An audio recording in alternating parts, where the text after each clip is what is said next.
दोस्तों जय हिंद, वंदे मातरम। मेरा नाम है सुरमा शूरी और आप देख रहे हैं ज्ञान जरा हटके। और आज इस वीडियो में हम लोग बात करने जा रहे हैं उस रात के बारे में जो, अगर मैं हमारे प्रधानमंत्री यानी कि नरेंद्र मोदी जी के शब्दों में कहूं तो वो रात पाकिस्तान और स्पेशली इस झंडू के लिए कत्ल की रात थी। असल में हमारे एक डिप्लोमेट है अजय बिसरिया जी, जो साल 2017 से लेके अगस्त 2019 तक पाकिस्तान के अंदर भारत के हाई कमिश्नर थे। और फिर जब इंडिया ने आर्टिकल 370 हटाया तो उस वक्त पाकिस्तान की ओर से उन्हें एक्सपेल कर दिया गया, मतलब कि पाकिस्तान से भारत भेज दिया गया। लेकिन अभी उन्होंने एक किताब लिखी और मेरे हिसाब से शायद आप लोग जब ये वीडियो देखोगे तब तक वो किताब मार्केट में आ भी चुकी हो। और उसी किताब में उन्होंने, जब वो पाकिस्तान के अंदर थे, तो उस पर्टिकुलर टाइम ड्यूरेशन से रिलेटेड बहुत सारी स्टोरीज डाली। और उन्हीं तमाम कहानियों में से एक कहानी है उस रात की, जिस रात हमारी इंडियन एयरफोर्स के ऑफिसर, बोले तो अभिनंदन जी, पाकिस्तान में थे। और ये कहानी सुनने लायक है भाई साहब। अगले ने पेंट में हक दिया।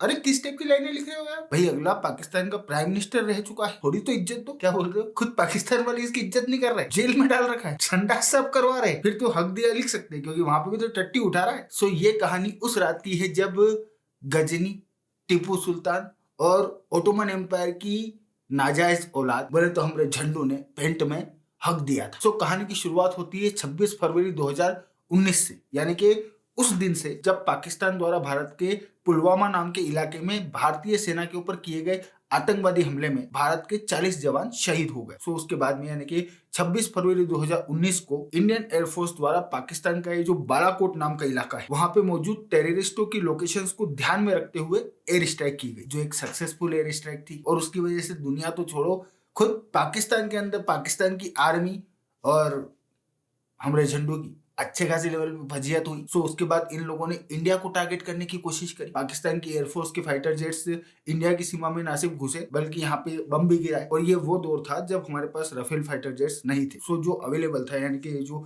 मिग 21 अवेलेबल थे, उनको लेके इंडियन आर्मी की ओर से काउंटर करने की कोशिश की गई। और इसी प्रोसेस में आसमान में पाकिस्तानी एयरफोर्स के फाइटर प्लेन, बोले तो F-16, जो इन लोगों को ना सिर्फ इनके मुंह बोले पप्पा ने दे रखे हैं बल्कि काफी आधुनिक फाइटर प्लेन। सो पाकिस्तानी एयरफोर्स के पायलट्स F-16 उड़ा रहे थे और हमारी एयरफोर्स के ऑफिसर यानी कि जो अभिनंदन साहब थे, ये उड़ा रहे थे मिग 21। जो किस तरीके का फाइटर प्लेन है मुझे नहीं लगता कि यहाँ पे मुझे किसी भी तरीके का एक्सप्लेनेशन देने की जरूरत है। आज की तारीख में मिग 21 की क्या स्थिति हम सभी लोग जानते हैं। और अगर हम लोग एक brand new MiG 21 fighter aircraft की बात करें तो भी एक brand new MiG 21 fighter aircraft F-16 के आगे कहीं भी नहीं टिकता, क्योंकि F-16 बहुत ज्यादा आधुनिक है। बट फिर भी उस वक्त हमारी एयरफोर्स के पास उस लोकेशन पे जो अवेलेबल था उसको लेके हमारे फाइटर पायलट्स उड़े। और अभिनंदन साहब ने आसमान में पाकिस्तानी एयरफोर्स के साथ हुई डॉग फाइट के दौरान पाकिस्तान के F-16 फाइटर प्लेन की फाइल निपटा दी। बट इस प्रोसेस में अभिनंदन साहब अपना प्लेन लेके पाकिस्तान की सीमा में काफी अंदर चले गए। और ऑब्वियसली बात है, मिग 21 F-16 के आगे कैसे टिकेगा। सो पाकिस्तानी एयरफोर्स के दूसरे F-16 ने हमारे अभिनंदन साहब के प्लेन पे हमला किया। और उस हमले में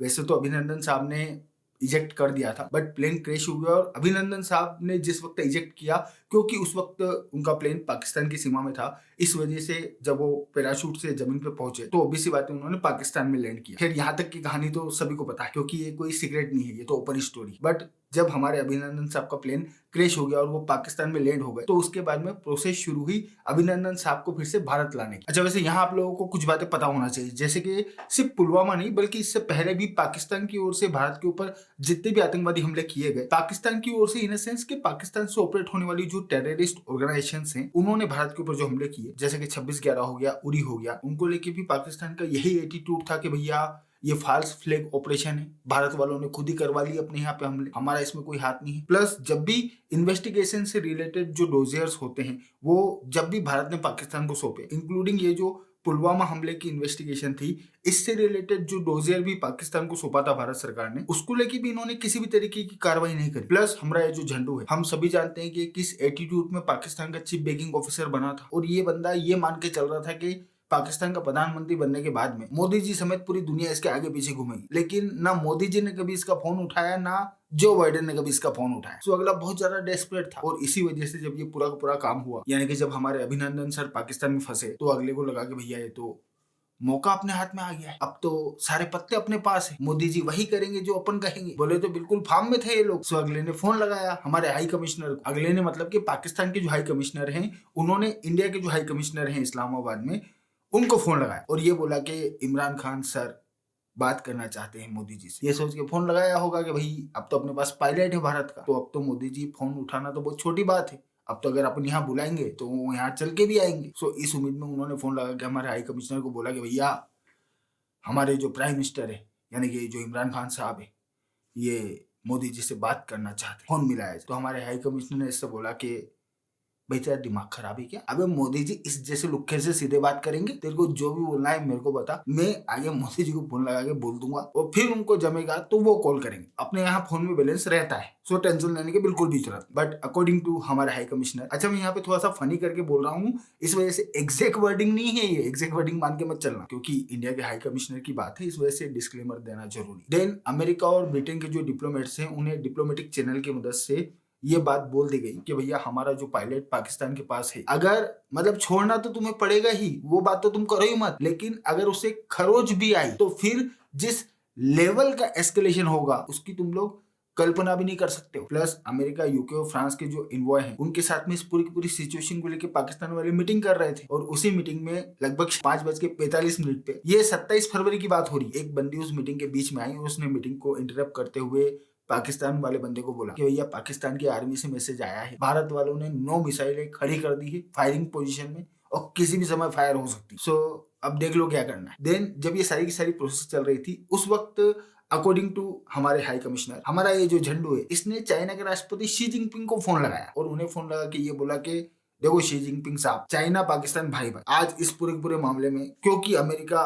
भारत का साथ दे रहा है इस वजह से चाइना को पाकिस्तान का साथ देना चाहिए। तो उधर से शी जिनपिंग साहब ने झंडू को बोला अबे अबे तेरा दिमाग खराब है, अबे तेरे को जियोपॉलिटिक्स आती है कि नहीं आती है? और ये जियोपॉलिटिक्स वाली बात लिटरली शी जिनपिंग की ओर से बोली गई है कि भैया तेरे को जियोपॉलिटिक्स का बिल्कुल भी आइडिया नहीं है, तू मेरे से इस टाइप की एक्सपेक्टेशंस रख रहा है, इस तरीके से काम नहीं होता है। अगर तुमको इस वक्त हेल्प चाहिए तो ये फोन काट और अमेरिका वालों को फोन लगा, क्योंकि आज अमेरिका और भारत के रिलेशन बहुत अच्छे हैं और अमेरिका अपने इन्फ्लुएंस का यूज करके भारत वालों को डी एस्केलेशन के लिए कन्विंस कर सकता है। अच्छा वैसे यहाँ मैं आप लोगों को ये बात बता दूं कि अकॉर्डिंग टू हमारे हाई कमिश्नर, चाइना ने इस पूरी पूरी सिचुएशन का फायदा उठाने के मकसद से, फायदा इन द सेंस कि भैया देखो इतना बड़ा इवेंट हो गया था, जियोपॉलिटिकल सिचुएशन बन गई थी, कॉन्फ्लिक्ट खड़ा हो गया था, तो हर कंट्री चाहती है ना कि हम भी यहाँ पे एक लीडरशिप की भूमिका निभाएं। सो इस टाइप से फायदा चाइना की ओर से भारत को मैसेज दिया गया कि चाइना के जो वाइस फॉरेन मिनिस्टर हैं उनको चाइना, भारत और पाकिस्तान दोनों ही कंट्रीज में भेज के इस मुद्दे पे बातचीत करके अगर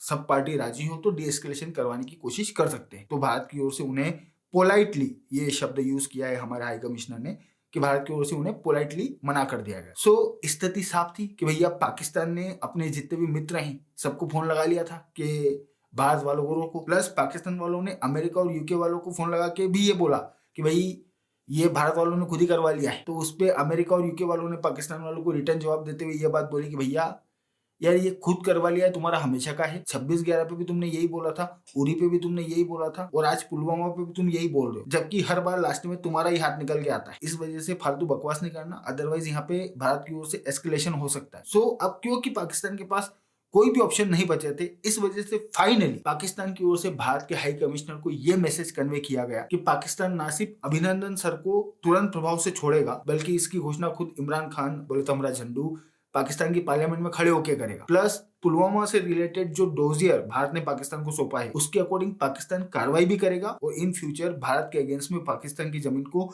इस टाइप की किसी भी हमले के लिए यूज नहीं होने देगा। बस एस्केलेशन मत करना। और ये मैसेज उस वक्त पाकिस्तान के जो आर्मी चीफ थे यानी कि जनरल बाजवा, उनकी ओर से आया। सो भले ही पाकिस्तान की पार्लियामेंट में खड़े होकर हमारे झंडू ने बड़ी बड़ी बातें करी हो, भले ही हमारे देश में इनके जो छर्रे बैठे हैं उन्होंने हमारे झंडू की तारीफ करी हो, लेकिन इन रियलिटी जिस वक्त वाघा बॉर्डर से अभिनंदन सर भारत आ रहे थे उस वक्त हमारा झंडू बाथरूम में बैठ के अपनी वो जो पेंट भरा गई थी वो पेंट धो रहा था। इनफैक्ट पाकिस्तान की कितनी बुरी फट चुकी थी इस बात का अंदाजा हम लोग इसी बात से लगा सकते हैं कि इस पूरे घटनाक्रम के बाद जब भारत के अंदर इलेक्शन हो गए, मोदी जी री इलेक्ट हो गए, तब एक दिन अचानक रात को पाकिस्तान की जो खुफिया एजेंसी यानी कि जो ISI है, इससे जुड़े हुए एक क्रेडिबल बंदे ने पाकिस्तान में मौजूद इंडिया के हाई कमिश्नर को फोन लगा के ये बोला कि भारत का जो कश्मीर है वहां पे अल-कायदा आतंकवादी हमला करने जा रहा है, ये लोकेशन है, ये दिन है, ये समय है, हमला होगा। और एक्चुअली में जो जो इन्फॉर्मेशन ISI की ओर से भारत को दी गई वो सब कुछ हुआ। सो बिल्कुल क्रेडिबल इन्फॉर्मेशन थी, मतलब कि भारत में होने वाले आतंकवादी हमले को रोकने के लिए ISI ने मदद करी। और इसी से पता चलता है कि अभिनंदन वाले केस में भारत की ओर से जो किया गया उसकी वजह से इनकी कितनी ज्यादा फट चुकी थी और ये नहीं चाहते थे कि ये पुलवामा वाला केस एक बार फिर से रिपीट हो। सो ये स्टोरी है। इस तरीके से भारत ने पाकिस्तान की अक्ल ठिकाने लगा। बाकी तो मैं हूं आपका दोस्त सौरभ और आप देख रहे थे ज्ञान thank you for watching. I really appreciate your time.